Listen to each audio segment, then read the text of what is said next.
महात्मा गांधी काशी विद्यापीठ के डॉक्टर अभिषेक मिश्रा जी, आप मूलतः मनोवैज्ञानिक हैं और जाहिर सी बात है कि इस समय देश में मनोवैज्ञानिकों की, मनोचिकित्सकों की कुछ ज्यादा ही आवश्यकता आ गई है, क्योंकि इस तरीके की जो हरकत हो रही है वो निश्चित रूप से कहीं न कहीं एक मानसिक विकृति है। खैर, हम उस पर बाद में। समाजवादी पार्टी के कार्यकर्ता सबसे ज्यादा डिवोटेड और उत्साही कार्यकर्ता माने जाते हैं और अपने नेता के प्रति इनमें अगाध श्रद्धा भी रहती है, उनके लिए कुछ भी करने को तैयार होते रहते हैं। सवाल है कि लेकिन वो आखिर इतना नियंत्रण कैसे वो रख पाते हैं, उनके नेता का किस तरीके का अनुशासन उसने पढ़ाया है कि इनके इस सारे उत्साह को बांध के रखते हैं। लेकिन हम शशांक यादव के पास चले, उससे पहले हम चलेंगे एक मनोवैज्ञानिक के पास, एक मनोविश्लेषक के पास, कि आखिर समाज में ये जो इस तरीके का उद्दंडता की भाषा अख्तियार करना, संविधान की धज्जियां उड़ाना, जिस देश में रह रहे हो, जिस संविधान के नीचे रह रहे हो, जिस नेताओं की चरण वंदना करके वो वहां तक पहुंचे हैं, तमाम मठों में अपने आप को, अपने सारे अपराधों को छिपाने के लिए साधु बन गए हैं, उन लोगों की ये ऐसी कौन सी मानसिक स्थिति, ऐसा कौन सा मनोविज्ञान उनको काम करता है कि इस तरीके का वक्तव्य और वो इस तरीके की हरकत करते हैं। अभिषेक मिश्रा जी, अनम्यूट। प्रणाम सर, प्रणाम, आप सभी को प्रणाम। देखिए, मनोवैज्ञानिक के नाते अगर इस विषय पर चर्चा करें तो हम सभी के सर्व समाज के नेता रहे माननीय मुलायम सिंह यादव जी, उन्होंने हर समाज को अपनी पार्टी में जगह दी, अपनी समाजवादी वैचारिकी जो लोहिया, जैसा कि राही जी ने बताया कि ये पार्टी छोटे लोहिया बड़े लोहिया की है और उनके समाजवादी विचारों का सदैव उन्नयन करने वाली पार्टी रही है। उसमें माननीय मुलायम सिंह यादव जी ने सबको अवसर समान रूप से दिया।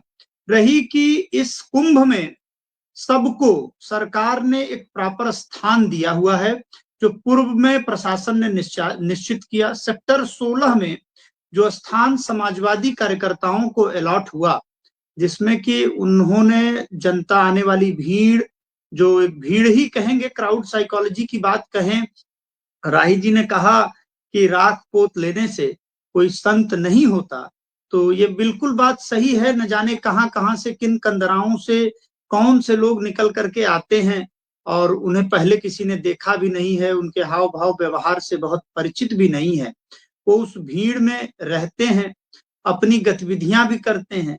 हम आए दिन देखते हैं कि हमारे संत महंत या जिनको अवघड़ कहते हैं, वो चिमटे लेकर के आजकल किसी यूट्यूबर को दौड़ा लेते हैं, पीटने लगते हैं। ऐसे भी वीडियो हमने देखे। माननीय मुलायम सिंह यादव जी की मूर्ति जो जिस भी कार्यकर्ता ने वहां स्थापित की, वो क्षेत्र उनके नाम से अलॉटेड है, समाजवादी पार्टी के कार्यकर्ताओं के अलॉटेड है। जैसे विश्व हिंदू परिषद के कार्यालय वहां बने हुए हैं, कैंप बने हुए हैं, नेत्र कुंभ का कैंप बना हुआ है, सबका अपना कैंप है। वहां संघ के भाई साहब ने अभी चर्चा की, इंजीनियर साहब ने, कि मोहन भागवत जी ने कहा कि हर मंदिर के नीचे या हर मस्जिद के नीचे शिवलिंग न खोजें, तो उन्होंने बिल्कुल इस बात को ध्यान में रखकर के ये बात कही है कि कहीं ना कहीं हमें सर्व समाज को एक साथ लेकर के, गंगा जमुनी तहजीब को एक साथ लेकर के चलना होगा। हमें अतीत में बहुत कुछ खोदने की आवश्यकता नहीं है, मगर कुछ मानसिक रूप से मैं इन्हें विकृत ही कहूंगा, जिनका कि व्यक्तिगत कोई योगदान नहीं है। अखाड़ों की परंपरा, मुझे लगता है कि 64 या 67 पुनिया सर होते तो वो बताते, आप में से भी बहुत लोगों को जानकारी होगी जो पुराने लोग हैं, कि अखाड़े की परंपरा 65-67 के आसपास इस देश में शुरू हुई, चारों शंकराचार्यों के अधीन, और वो किसी न किसी व्यवस्था में आई। अब उन अखाड़ों का प्रतिनिधित्व कंपनसेशनल ग्राउंड पर मैं देखता हूँ कि मैं उत्तराधिकारी हूं और मेरे न रहने के बाद जबरन भी मठों पर कब्जे होते हैं, अखाड़ों पर कब्जे होते हैं। आप सब बहुत परिचित होंगे, अयोध्या से एक पत्रकार भी जुड़ी हैं। मठों का महंत या अखाड़ों का महंत बनने के लिए कितनी जोर आजमाइश अयोध्या में होती है, वो कहीं बेहतर पत्रकारिता के सेक्टर से जुड़ी हुई मैम जान रही है। उसमें अगर राजू जो है अयोध्या के जो हनुमानगढ़ी के महंत हैं या उनके महंत पीठ से जुड़े हुए किसी भी व्यक्ति ने जो बात कही है उसका सबको खंडन करना चाहिए, सभी बौद्धिक वर्ग के लोगों का खंडन करना चाहिए, क्योंकि कोई बीमार व्यक्ति ही उसे मानसिक रूप से सहयोग की आवश्यकता है, प्रेम की आवश्यकता है।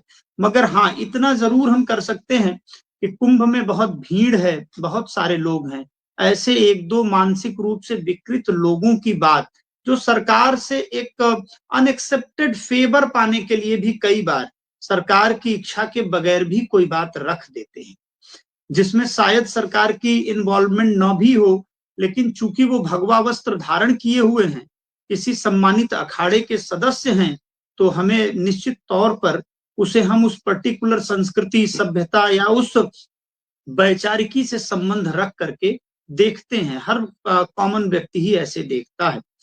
तो कहीं ना कहीं उन्हें बीमार समझ करके, उन्हें मानसिक रूप से असक्षम समझ करके, सामाजिक सौहार्द को ध्यान में रखते हुए हमें इन बातों को या इनका खंडन करके उचित प्लेटफॉर्म पर रखना ही बेहतर होगा। राही जी ने कहा कि ऐसी ओछी बात पर क्या ही कहा जाए, आगे बढ़ने के अलावा और क्या ही किया जाए। तो मुझे लगता है कि ये उनकी बात बहुत सही है कि हम एक उचित प्लेटफॉर्म पर संभ्रांत लोगों के बीच में इसकी भर्त्सना ही कर सकते हैं कि जिस व्यक्ति को सरकार ने उनके कार्यों के लिए, वो पिछड़े वर्ग की राजनीति या वंचित लोगों को सरकार के मिलने वाले लाभों से जोड़ने के लिए जिसने एक सामान्य सी नौकरी से उठ करके प्रदेश के मुख्यमंत्री तक का कार्यभार, यही नहीं रक्षा मंत्री तक का कार्यभार उन्होंने संभाला है, सरकार ने उन्हें पद्म विभूषण से सम्मानित किया, भारत रत्न की मांग भी जिस व्यक्ति के लिए है और संभवतः सर ने, आनंद सर ने कहा कि मिलेगा भी, हम भी आशा करते हैं कि शीघ्र ही माननीय मुलायम सिंह जी भारत रत्न से सम्मानित होंगे। और इस प्रश्न का जिस भी मानसिक रूप से विकृत व्यक्ति ने यह बात कही कि मूर्ति पर पेशाब डालना चाहिए, यह बहुत निंदनीय है और ऐसे मानसिक बीमार व्यक्ति को मानसिक चिकित्सालय में किसी मनोवैज्ञानिक के संरक्षण में कुछ दिनों तक रखा जाए, उनका इलाज कराया जाए और उसी दौरान अगर माननीय नेताजी को भारत रत्न से सम्मानित किया जाए तो हो सकता है कि उनके लिए इसका उचित उत्तर यही होगा। और समाजवादी नेता, समाजवादी कार्यकर्ता कुंभ में अपना 100% योगदान और आने वाले लोगों को जो सहयोग वो दे सकते हैं अपने कैंप के माध्यम से, वो दे रहे हैं। उसकी सराहना भी हमें करनी चाहिए, जो बहुत बड़ा काम है। ठंडी है, हम सब अपने घरों में भी रूम हीटर चला करके वार्ता कर रहे हैं और वहां कुंभ में जुटे हुए लोग और समाजवादी नेता जितने भी हैं कार्यकर्ता, सर ने एक बात कही, मैं चलते चलते भी ये बात दोहरा दूं कि जहां समाजवादी कार्यकर्ता बड़े जोशीले कार्यकर्ता माने जाते हैं, उनका एक छोटा सा व्यक्ति थाने उठा लिया जाए तो 5 मिनट की संख्या में 1000-2000 कार्यकर्ता उस थाने को घेर कर कहते हैं कि छोड़ोगे कि बताएं। उन्होंने अपने माननीय नेताजी के लिए कही गई बात पर कोई रिएक्शन देश के अंदर नहीं है। हम सब जानते हैं, हम सब जुड़े हुए समाज से लोग हैं। देखिए कितने अद्भुत साहस, सौंदर्य का वर्णन उनके कार्यकर्ता कर रहे हैं। कहीं ना कहीं अपने ऊर्जाओं से माननीय मुलायम सिंह यादव जी उनको प्रेरित कर रहे हैं कि ऐसे मूढ़ व्यक्ति, ऐसे कहीं ना कहीं एक मानसिक विकृत व्यक्ति की बातों पर सामाजिक सौहार्द को नहीं बिगाड़ना है। पूरे कुंभ में अनवरत आने वाले दर्शनार्थियों को, मेला क्षेत्र में स्नान करने वाले, कुंभ में स्नान करने वाले सभी दर्शनार्थियों को समाजवादी विचारों से ओतप्रोत करना है। वास्तव में जो समाजवादी चिंतन लोहिया जी ने रखा है, जो समाजवादी चिंतन का सृजन जयप्रकाश जी ने किया है, उसका पालन करते हुए माननीय मुलायम सिंह जी के विचारों को, उनके समाजवादी चिंतनों को बढ़ाना है। और उनके अयोध्या की घटना का भी जिक्र उठा तो वह कालखंड की बात है। एक रक्षा मंत्री रहते हुए जो उनको करना चाहिए वो उन्होंने किया होगा। हम में से कोई भी रक्षा मंत्री होता और ऐसी कोई घटना होती तो शायद वह भी वही निर्णय लेता। उसके लिए नहीं, लेकिन और बहुत से काम हैं जो माननीय मुलायम सिंह यादव जी ने या उनके पुत्र अखिलेश जी ने किए हैं। उन सबको इस प्रदेश की जनता जानती है, समझती है और मानती भी है। इस नाते हमें उनका सम्मान करना चाहिए और ऐसे मानसिक विकृतियों को मानसिक चिकित्सालय भेजना चाहिए। प्रणाम जी, बहुत बहुत धन्यवाद अभिषेक जी। आप चूंकि मनोचिकित्सक हैं, मनोवैज्ञानिक हैं, वो घटना रक्षा मंत्री के नाते नहीं, मुख्यमंत्री के नाते उन्होंने किया और संविधान पे शपथ लिए थे उस संविधान की रक्षा के लिए उन्हें जो भी कदम उठा सकते थे उठाए, और उस अवांछनीय तत्वों को, अराजक तत्वों पर कैसे नियंत्रण करना चाहिए उन्होंने उस पर किया। और अराजक तत्वों का अपना मनोविज्ञान होता है, आप मनोवैज्ञानिक हैं, भीड़ का अपना मनोविज्ञान होता है, अराजक तत्वों का अपना मनोविज्ञान होता है। उन्होंने अपने तरीके से काम किया। लेकिन अब हम चलेंगे शशांक यादव जी के पास। शशांक यादव जी, जाहिर सी बात है कि अपने कार्यकर्ताओं को कौन सी मनोवैज्ञानिक ट्रेनिंग आपने दिया है कि इतना सब कहने के बावजूद भी इतना सब्र और इतने जब्त के साथ कहीं से कोई हरकत नहीं हो रही है, और एक तरीके से उसको, लेकिन एक तो चीज है कि अगर कोई जानवर पगला जाता है तो उसको भी अपना अपना अपना पकड़ करके उसको नाच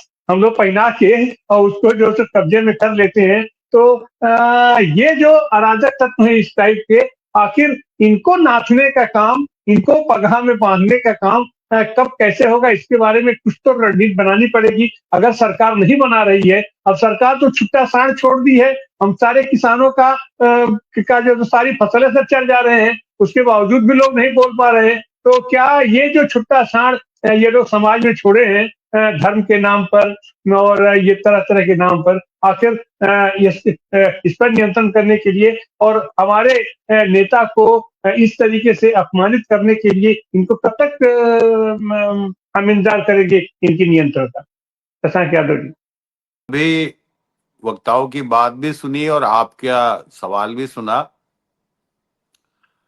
और कुंभ चल रहा है तो नियंत्रण तो स्वाभाविक सी बात है कि एक दिमागी रूप से कमजोर आदमी कह लीजिए या एक गलत आदमी ने जो बात कही है तो उसको लेके कहां तक कहा जाएगा। लेकिन मैं एक दूसरा पहलू आपके सामने रखना चाहता हूं। अभी तक वो चर्चा में वो चीज अभी नहीं आई है, और मेरे सभी सम्मानित पैनलिस्ट कितना इत्तेफाक रखते हैं वो अलग बात है। आप एक गौर करें कि मायावती क्या कहलाती हैं, उनके बारे में क्या कहा गया। उनको मोटी भैंस और इस तरह की आलोचना, गंदे जो फुहड़ शब्दों की, और अच्छे अच्छे नेताओं ने वो बातें रखी। जगजीवन राम जी को क्या कहा गया था, किस तरीके से उनकी मूर्ति को धोया गया था। लालू जी को चारा चोर कहा गया, अखिलेश जी को टोटी चोर कहा गया।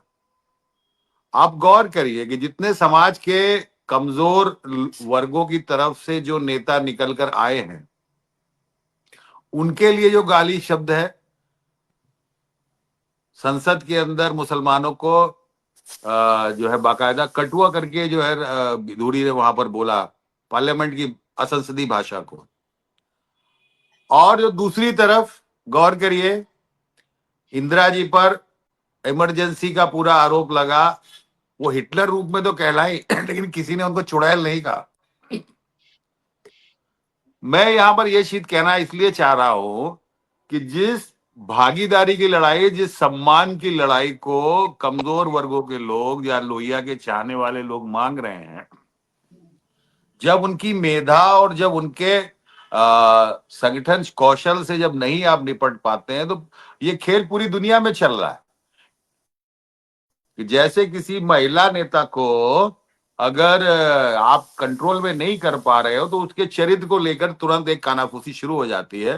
तो मैं कुछ उसी तरीके से इसको देख रहा हूं। ये सारा का सारा एपिसोड जो है, इसमें आलोचना तो है ही है। जिसने बोला है वो टिकट का लाभार्थी था और आगे भी टिकट चाहने के लिए कि इसका जितनी गाली देगा। तो यहाँ पर ये जो सारी चीजें आ रही है, एक हमारे मनोवैज्ञानिक साथी निकल गए, लेकिन मुझे लग रहा है ये भी कहीं ना कहीं एक मनोविज्ञान है कि जो कमजोर समाज के, पिछड़े समाज के जो नेता हैं, उनकी पर्सनैलिटी को डाउन करने के लिए जब आप नीचे गिरते जाओगे तो फिर गालियां ही बचती हैं। फिर आप पास गाली के अलावा आप एक बौद्धिक आलोचना उनकी नहीं कर पाते हो। तो इसलिए चूंकि ये एक तीखा लड़ाई है, नेताजी की लड़ाई, माननीय मुलायम सिंह जी की लड़ाई एक तीखी लड़ाई। ये किसी जो इस्टेब्लिश सत्ता है, जो इस्टेब्लिश एक सामाजिक व्यवस्था है, उसमें हस्तक्षेप है और उस भागीदारी को देने के लिए लोग तैयार नहीं है।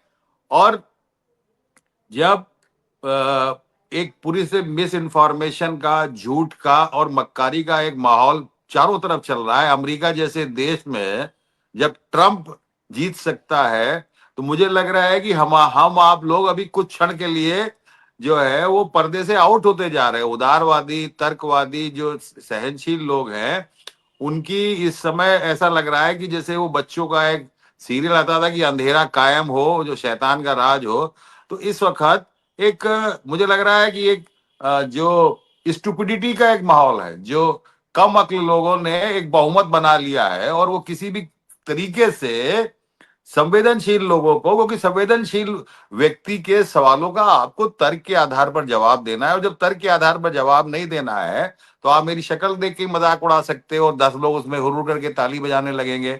कोई आपके चश्मे की नकल उतार सकता है, आपके सिर पे बाल नहीं है इसी बात की नकल उतार सकता है, और पीछे से पब्लिक ताली बजाती रहेगी।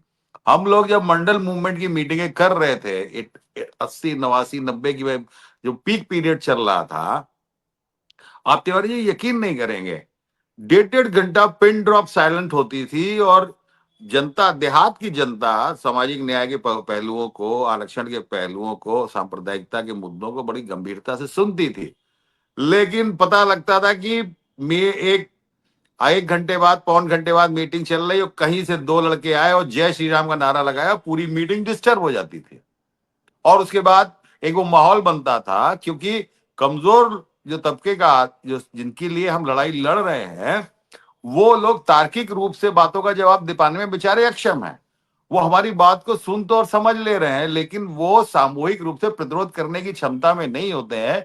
वो शोर से, वो ताकत से किनारे हो जाते हैं, और इसलिए ये इस किस्म के जो ओछे तबके हैं, इनको मीडिया भी, वो सरकार की मंशा कहां पर है? सरकार की मंशा है, पहली बात तो कार्रवाई ना करना। दूसरी मंशा ये है कि अपने जितने फर्जी अकाउंट्स हैं उनके जरिए इन खबरों को लगातार चलाना, ताकि ये खबर जन जन तक पहुंच जाए कि फलाने आदमी ने नेताजी की मूर्ति के बारे में ऐसा कहा है। एक और बड़े, इतने बड़े बड़े जो आदमी, एक तो मूर्खता ये है कि आदमी ने जो मोबाइल के उस पर देख लिया, उसे लगता है कि ये बिल्कुल अकाट सत्य है और उसको मूर्खों की तरीका से पूरा का पूरा वो उसको स्वीकार कर लेता है। इस मिस इन्फॉर्मेशन की एक बहुत बड़ी और बहुत लंबी लड़ाई है ये केवल एक छोटा सा एक उदाहरण निकल के आया है कि कैसे लोगों की एक हिम्मत पड़ जाती है। एक सिंपल सा सवाल बताइए, बहुत छोटी सी बात है। माननीय नेताजी जिस समय अयोध्या कांड, गोली कांड हुआ रहा था, नृपेंद्र मिश्रा ही तो मुख्य सचिव हुआ करते थे। वही तो राम जन्मभूमि ट्रस्ट के शायद सचिव या कुछ मेंबर हैं। उनके बारे में नहीं बोलोगे, मिश्रा जी हैं, मुख्य सचिव हैं, उनके बारे में आप कुछ भी नहीं बोलोगे, क्योंकि एग्जीक्यूटिव ऑर्डर तो डीएम भी लेता है तो मुख्य सचिव से पूछ के करता है, उसके बारे में आप खामोश रहोगे। नेताजी को आप पूरा अखिलेश जी तो वहां से चले हैं, लेकिन सबसे पहले योगी जी रिसीव करने पहुंचते हैं वहां सफाई के अंदर, अपनी सेंसिबिलिटी साबित करने के लिए। 3 दिन का आप राष्ट्रीय शोक घोषित करते हो। आज तक जो लोग, जो गोली कांड हुआ 17 के बाद 18वें आदमी की सूची आज तक दे पाई, जो साबित करती हैं बीजेपी बड़ी एक होशियार, बहुत ही शातिर दिमाग लोग हैं। भागवत साहब एक अपना साइकोलॉजिकल माहौल बनाएंगे कि साहब हर मस्जिद के नीचे मंदिर मत देखिए।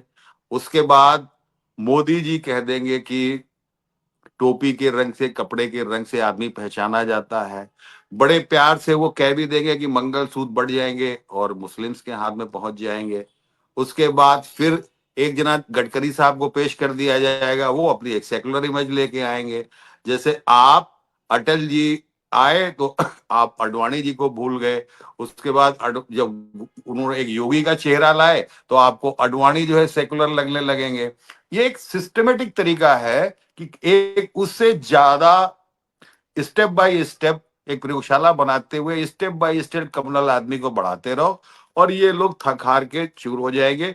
क्योंकि हारमोनी की बात, वसुधैव कुटुंबकम की बात, बराबरी की बात, ये चीजें ऐसी हैं जिसमें कहीं ना कहीं आपको अपनों से भी लड़ाई लड़नी पड़ती है। सांप्रदायिकता, खाली हिंदू सांप्रदायिकता थोड़ी खतरनाक है, सांप्रदायिकता तो मुस्लिम भी खतरनाक है।